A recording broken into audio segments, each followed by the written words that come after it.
আজকে আলোচনা করব ফায়ার হোস রিল নিয়ে, মানে যেটিকে আমরা অনেক সময় ফায়ার হোস রিল ড্রাম বা ফার্স্ট এড হোস রিল বলে চিনে থাকি।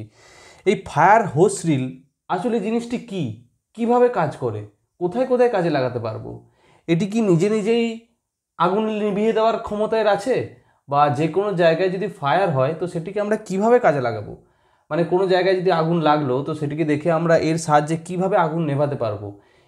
তো সেই সমস্ত কিছু নিয়ে আজকে এই ভিডিওতে আমরা আলোচনা করব ফায়ার হোস রিল নিয়ে। তার আগে একটা কথা বলে রাখি, আমার এই ইউটিউব চ্যানেলটা খুবই ক্ষুদ্র, মানে অতীব ছোট একটা চ্যানেল, ফায়ার লেআউট। আপনারা ভিডিও দেখছেন কিন্তু সাবস্ক্রাইব করছেন না। আমার এই ছোট চ্যানেলটার পাশে থেকে একটু সাবস্ক্রাইব করে লাইক করে একটু সাপোর্ট করবেন, তাহলে খুবই উপকৃত হব। হোস রিল মানে যেটি হচ্ছে হোস রিল ড্রাম বা আমরা ফার্স্ট এড হোস রিল বলে চিনে থাকি। নামটা শুনেই আমরা বুঝতে পারছি যে ফার্স্ট এড মানে যে কোনো ফার্স্ট এড পরিস্থিতিতে, মানে যে কোনো আপাতকালীন পরিস্থিতি থেকে একে আমরা কাজে লাগাতে পারবো। যে কোনো ছোটোখাটো ফায়ার বা কোনো সোর্স অফ ফায়ার বা ছোট কোনো ইনসিডেন্টের ক্ষেত্রে এই হোস রিলকে আমরা কাজে লাগিয়ে থাকি। এই হোস রিলকে আমরা বিভিন্ন hospital, residential building, shopping mall বা অন্যান্য যে কোনো রেসিডেন্সিয়াল ফ্ল্যাট বা অন্য যে কোনো ইনস্টিটিউট বা এস্টাবলিশমেন্টে আমরা দেখে থাকি। এই হোস রিল হচ্ছে ফায়ার হাইড্রেন্ট সিস্টেমের একটি খুব গুরুত্বপূর্ণ অ্যাক্সেসরিজ বা ইকুইপমেন্ট। আমাদের যে ফায়ার হাইড্রেন্ট সিস্টেম আছে, সেই ফায়ার হাইড্রেন্ট সিস্টেমের খুবই গুরুত্বপূর্ণ এবং নেসেসারি একটি ইকুইপমেন্ট। এর সাহায্যে আমরা যে কোনো ছোটোখাটো বা যে কোনো ছোট ইনসিডেন্ট ফায়ারের ক্ষেত্রে আমরা এটিকে এর মাধ্যমে আমরা কন্ট্রোলে আনতে পারি। এই ফায়ার হোস রিল অনেক প্রকারের হয়ে থাকে, টাইপ এ, টাইপ বি, বা আমাদের যে কোনো টেকনিক্যাল বা ইঞ্জিনিয়ারিং ভিডিও আমি ফায়ার হোস রিল নিয়ে পরে বানাবো। এখন আমরা আলোচনা করছি এর বেসিক ইউজ এবং অ্যাপ্লিকেশন নিয়ে। আমরা এই ফায়ার হোস রিলকে যে সমস্ত জায়গায় দেখে থাকি বা ইনস্টল করে থাকি সেগুলি হচ্ছে করিডোর, কমন লবি, স্টেয়ারকেস মানে সিঁড়ির মধ্যে, বা ডেডিকেটেড ফায়ার শ্যাফট। এই ডেডিকেটেড ফায়ার শ্যাফট মানে হচ্ছে বিভিন্ন বিল্ডিংয়ের একটি নির্দিষ্ট জায়গা, ফ্লোরের একটি নির্দিষ্ট জায়গা, যে জায়গাটি শুধুমাত্র ফায়ার ফাইটিং ইকুইপমেন্ট রাখার জন্য সংরক্ষিত থাকে। তো এই সমস্ত জায়গায় আমরা এই ফায়ার হোস রিলকে দেখে থাকি।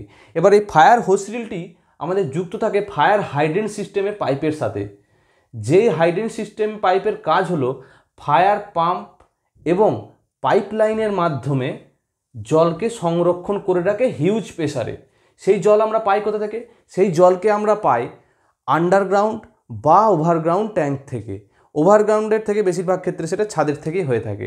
সে আন্ডারগ্রাউন্ড এবং ওভারগ্রাউন্ডের ছাদের থেকে যে জল আমরা পাই ফায়ার পাম্প এবং পাইপলাইনের উপস্থিতিতে আমরা হিউজ প্রেসারে সেই জলকে সংরক্ষণ করে রাখি। এবার হোস রিল কী হয়, ওই হোস রিলটি যুক্ত থাকে আমাদের ফায়ার হাইড্রেন্ট সিস্টেমের সাথে। এটি যদি আমাদের ফায়ার হাইড্রেন্ট সিস্টেমের পাইপ হয় ফ্লোরের মধ্যে, এখানে আমাদের হিউজ প্রেসারে জল থাকে। এটা ধরুন ফায়ার পাম্প রুম থেকে আসছে,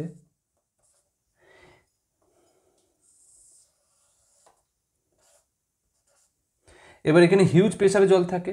এই হোস রিলটি যুক্ত থাকে আমাদের নির্দিষ্ট কোনো ফ্লোরে।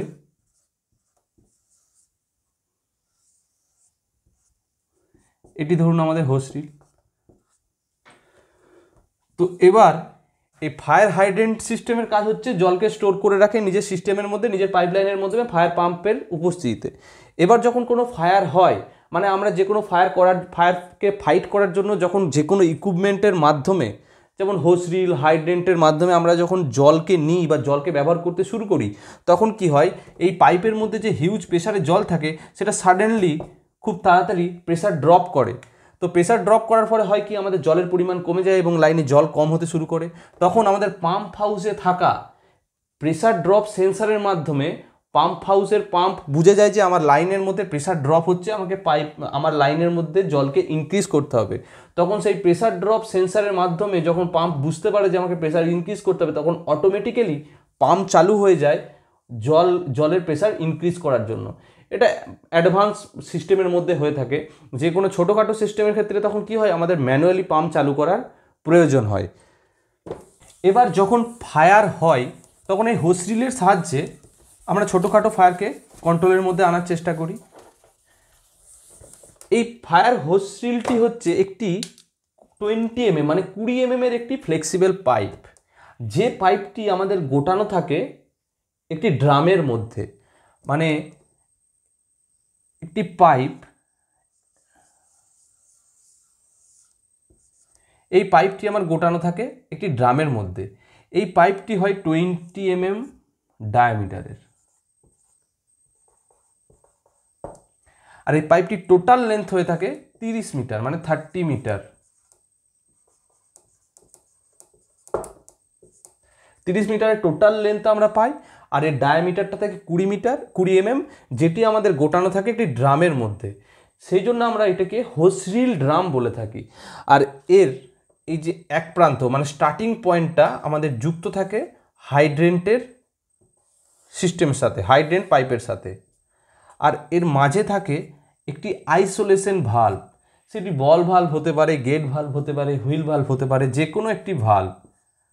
এই ভাল্বের কাজটি হলো এই হোসিলটিকে কোনো মেনটেনেন্স বা আদার কোনো কাজ করতে গেলে এটিকে আইসোলেট করে দেয়, এবং এটির যদি কোনো মেনটেনেন্স হয় তাহলে এটিকে আমরা পুরো সিস্টেম থেকে আমরা আইসোলেশন করে দিতে পারি। এই ভাল্বটি থাকে মাঝে, মানে এটা ফায়ার হাইড্রেন্ট সিস্টেমের মেন পাইপ, এর মাঝে থাকলে একটা ভাল্ব আর তার সাথে এই পাইপটিকে লাগানো থাকে। আর আমাদের এই সামনের পার্টে মানে যেখান থেকে আমরা এটাকে কাজে লাগাই টেনে, ড্রাম থেকে যখন আমরা টেনে নিই, এর সামনের মুখটাতে একটা নজেল লাগানো থাকে, যেই নজেল খুলে আমরা আগুন নেভানোর কাজটিকে করে থাকি।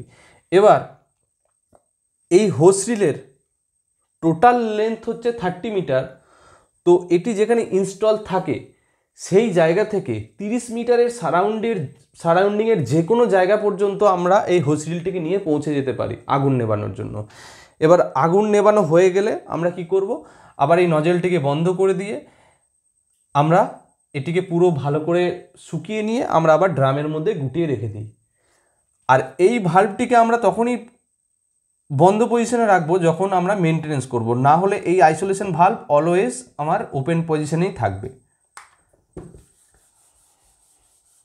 এই হোস রিলের সাহায্যে আমরা যে কোনো ছোটোখাটো ফায়ার এবং একদম যে ফায়ারটি সোর্স মানে যে কোনো ছোটো ফায়ারকে আমরা কন্ট্রোলের মধ্যে আনতে পারি, বড় ফায়ারকে আনতে পারবো না। আর এটির সবথেকে গুরুত্বপূর্ণ পার্ট হচ্ছে যে এটিকে আমরা একজনের দ্বারাই আমরা চালাতে পারবো যদি কোনো ম্যান পাওয়ার বেশি না থাকে। হাইডেন্ট সিস্টেমের ক্ষেত্রে কি হয়, 3-4 জন ম্যান পাওয়ারের প্রয়োজন হয়, তো এই হোস রিলের ক্ষেত্রে সেটা হয় না। আর এই হোসরিল চালানোর জন্য, ফায়ার হাইড্রেন্ট চালানোর জন্য যেমন আমার ফায়ারের ট্রেনিংয়ের দরকার হয়, হোসরিল দিয়ে ফায়ার অপারেশন মানে ফাইট করে অপারেশন করে কন্ট্রোলের মধ্যে আনার জন্য আমার অত ট্রেনিংয়ের দরকার হয় না, 1-2 বার দেখে নিলেই পারা যায়। আর সবথেকে ব্যাপার হচ্ছে আমার রেসিডেন্সিয়াল বিল্ডিংয়ের ফ্ল্যাটে বিভিন্ন মহিলারাও এটা একার দ্বারা কাজে লাগাতে পারবে যে কোনো আপাতকালীন পরিস্থিতিতে। তো এই ভিডিওটি আজকে আমি এখানেই শেষ করছি। পরবর্তীতে ফায়ার ফাইটিং এবং যে কোনো লাইফ সেফটির ভিডিও নিয়ে আবার পরে দেখা হবে।